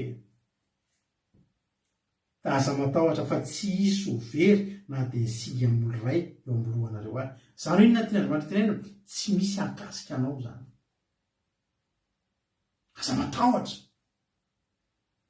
aza mangovotra, aza matahotra koa dia tsy hisy fandarana ve? Afrianao zay ny fandarana, afrianao zay no volavolaina tamin'ny tenin'Andriamanitra. Mbola matahotra ve ianao? Ho Jesosy hoe tsy hisy ho very na dia singa mbola ray amin'ny lohanareo azy. Fa ity ny ahavelona atsika, 20, ny faharetanareo no hahatananareo ny ainareo. Ny olona ho velona zany, ny olona ho voavonjy zany, dia ny olona maharitra. Ny olona hahatanany ainy zany dia ny olona manana faharetana. Riavana, akaiky Jesosy. Raha tena miteny anao androany, fa tena akaiky Jesosy. Ho ten'Andriamanitra hoe any amin'ilay andininy fa fiambola teneko teo, 2:30 amin'ny Luka 2:20 teo. Ho ten'Andriamanitra hoe andininy fa 30, Luka 2:20. Raha hitanareo fa vao manaroka ireo dia fantatrareo ihany koa eo akaiky sady ny lohataona. Dia tahaka izany koa ianareo, raha vitanareo tombo zany zavatra zany, dia ao koa fantatrareo fa akaiky ny fanjakan'Andriamanitra. Lazaiko aminareo marina tokoa fa tsy ho lany ty taranaka ity mandrapatonga an'izany rehetra zany. Lanitra sy ny tany ho levona, fa ny teniko tsy mba ho levona. Inona moa ty ny ten'Andriamanitra tenenina amin'ity hoe tsy ho lany ity taranaka ity mandrapatonga ny zany rehetrarehetra zany. Inona ny fetra tenen'i Jesosy amin'izy ity? Fantatritsika tsara angamba fa tonga fanjakana ara-dalàna Israely tamin'ny 14 mai 1948. 1948 zany manomboka eo amin'ny mahatonga ny Israely ho fanjakana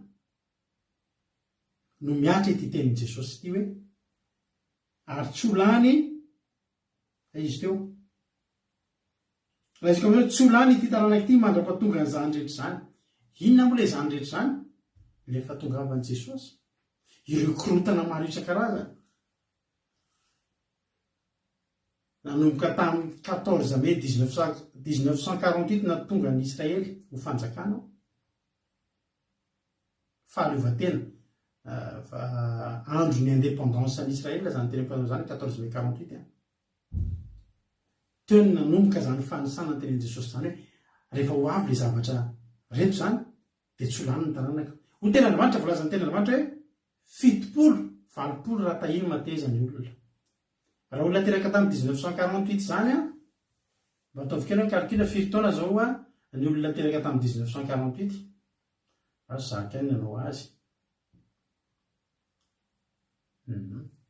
770 taona. Raha mbola velona teo zany ny datako 770 taona. Papa raha ohatra mbola velatsetra teraka 20 mai 1948 ny papako teraka 770 taona. Zany hoe inona zany ny zavatra mitranga ty 2023 ty zany 570 taona zany. Zany hoe eo amin'ny elan'elan'le 70 na 20 mihitsy. Eo anelan'elan'ny 70 sy ny 20. Azo antoka fa misy olona velona tamin'ny 1948 efa nahita an'izany hoe na dia mbola kely dia kely ary izy niaina an'izany fahaleovan-tena zany.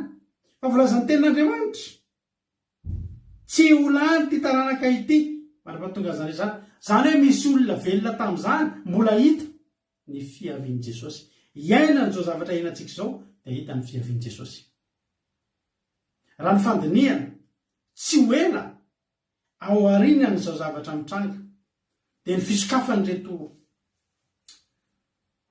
finoana anankiray atambatra reto tsy ho ela ao aorianan'ireo nomboka hitranga ny famantarana eny amin'ny lanitra ho ny ten'Andriamanitra. Ao anatin'izany amin'ny fotoana izay tsy ho apositsika ry havana no hatongavan'i Jesosy eny amin'ireo any lanitra. Dia teny aminao androany amboary ny etakely. Aiza ho aiza ianao arak'ilay hira teo, aiza ho aiza ianao amin'izao fotoana izao. Nanahoana ny fiomananao? Inona mbola tsy mety? Mbola manam-potoantsika zao. Na dia rapitso azy zany no avy, mbola manana ny androany zasy ianao. Amboariny mandrakizay ianao. Dia miomana eo any amin'Andriamanitra. Tsy ho ela ny fahatokavan'ny tompontsika. Ary iny zavatra endrasantsika. Miandry an'io foana tsika. Tsy sananoto tsika satria miandry an'io. Tsy sanoteny ratsika satria miandry an'io. Eto foana tsika mikolokolo ny ara-panahintsika satria miandry an'io. Ho avy Jesosy ry havana. Rapitso araka ny tempo taminareo teo hoe anao laifitsika rapitso. Anao sabata mahafinaritra be tsika rapitso. Misokatra ireo fiangonanireo rapitso alina. Miankina amin'ny zava-mitranga. Tsisy fampilazana amintsika intsony eto. Tsisy filazana intsony eto. Dia tsy isy izany ny fandaharana, dia tsy isy izany ny zavatra sisa sy ny sisa, fa raha mivoaka ny didy dia mijanona miaraka amin'izay ny fandaharantsika. Any anaty live, any anaty radio, aki radio, .radio12345.com, any isika no eo. Any isika no eo. Ho tahiny tompony itsika menakavy. Tsy fantatra izay mety vokatra ity fandaharana ity. Fa ny irariko mba hisy vokatra any aminao. Mba hahatonga anao hiteny hoe Jesosy tena iova. Jesosy tena iomana. Jesosy tena hikarakara ny mandrakizay ako fa sao ho tarika eto aho. Raha tonga ny fampiakarana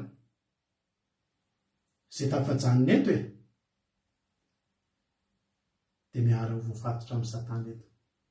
Dia ho ampahorian'ny Satana eto. Tsy misy zany deuxième voyage zany. Tsy misy zany fiakarana fanondroana zany.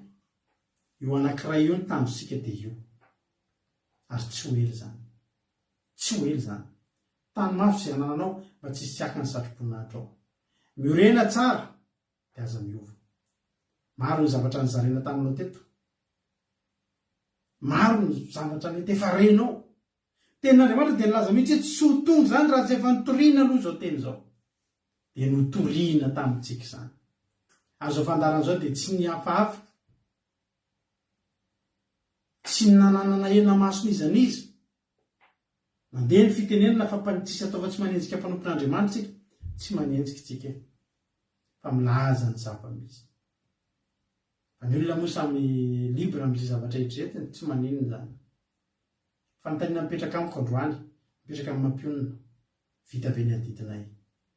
Raha nomena an'ireto telefônina kely, connexion kely teo am-pelatanana, ordinateur vitsivitsy, écran kely mba anaovana décoration. Ireo no nananay teo am-pelatananay. Raha mifanirianay mivady mba hanana télé mihitsy mba ho ray maneran-tany mihitsy mba hamola volany olona araka ny toe-panaraka an'Andriamanitra. Zany ny fanirianay. Fa tsy zany ny fitaovana nomen'Andriamanitra anay. Hoy ny totozy toko faharoa, tiako vakiana aminao faraparany amararantsika azy. Timoty toko faharoa, 2:1-10 hatramin'ny 15. Fa efa miseho ny fahasoavan'Andriamanitra izay famonjena ny olona rehetra, mampianatra antsika handany izay toe-panahy tsy araka an'Andriamanitra sy ny filahan'izao tontolo izao, ary ho velona amin'ny onony sy ny marina ary ho toe-panahy araka an'Andriamanitra amin'izao fiainana ankehitriny izao. 9:13. Miandry ny fanantenana mahafinaritra sy ny fisehon'ny voninahitran'Andriamanitra lehibe sady mpamonjy antsika dia Jesosy Kristy ilay tsy avelan'ny olona ho tononontsika intsony. Fa miandry azy tsika. Izay nanolotra ny tenany hamonjy antsika mba hanavotany antsika ho afaka amin'ny ota rehetra sy hanadiovan'ny olona izay olona ho an'ny tenany sady ho mazoto indrindra amin'izany asa tsara izany. Izany no lazao sy ananaro ary andrarao amin'ny fahefana rehetra. Aza vela isanao tsinotsinona anao. Benina anao tsinotsinona. benina lay ho fahavalo raha nitorina ny fahamarinana fa zao ry havana malalo tsy mitana lailo aminareo zay asan'Andriamanitra no natao teto tsy fangalana doka na fangalana fangovona karena na inona asan'Andriamanitra no natao teto makalaza amin'ny fahadimy taona tsika raha ho tanteraka izany amin'ny fahafitony volana janvier amin'ny sabata herindrapitso titosy toko faharoa andiny faraikina koa amin'ny fahadimy ambin'ny folo akalaza ny fahadimy taona ny fandarana Andramoka izao tsika amin'ny 7 janvier raha ho tanteraka izany isorantsika n'Andriamanitra tsy tanteraka izany tsy zava-dehibe zany ny zava-dehibe amintsika dia zao 4 taona tsika zay ny teto 4 volana zay tsika ny teto mbola hety fetsika ho tahiny tompany tsika mianakavy za matoky siminy fa mampaninao zay fandarana teto zay aza atao hoe zavatra mampaninao zany ve tsy nisy tsodrano ve tsy nisy an'izao ve ny fijoroanao no atanany ainao dia ho tahiny tompany tsika mianakavy tsy ny fifankahitantsika tsony ny zava-dehibe manomboka eto fa ny fandraisanao sy ny fitehirizanao izay zavatra nitoriana taminao any amin'ny radio tsika miona raha sanatry tonga ny fotoana tsy afahantsika manao fandarana tsony natapaka io na tsy tapaka fa hoe tonga ny fotoana tsy afahana mitory any itsony any amin'ny radio tsika miona any mandeha ny live any mandeha fotoam-bavaka raha tsy mifankahita eto amin'ity tany ity tsika mifankahitsika any an-danitra eny ampiakarana eny tsika mifanao kokoa ho tahin'ny tompany tsika mianakavy mahireza misaotra anareo amin'ny fampahirezana rehetra zay nataonareo mampahiranay mahita anareo rehetrarehetra ireo mampahirana ny vady misy mahita anareo mantany efa manomboka ve misy fandarana ve amba misy miaino amba misy maniry any zao fandarana kelitsika zao ho tahin'ny tompany any an-danitra ny fotoanantsika raha lasina ampavomalala lalina maka any an-danitra no toriana tamintsika rehetra teto tsy nisy zavatra fandrebarebena ary tsy nisy zavatra mihitsy angalana doka na angalana sitraka raha hoan'ny tenanay fa samy mba te hiakatra ho antsika ary natorantsika ny lalamasaka hatry ny ela na le any Abrahama, Isaka sy Jakoba dia mba hoany koa tsika raha maharitra ianao raha maharitra dia hoantsika samy manamasy tena samy hitahiny tompo hivavakantsika aolatira ity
Mira fidela de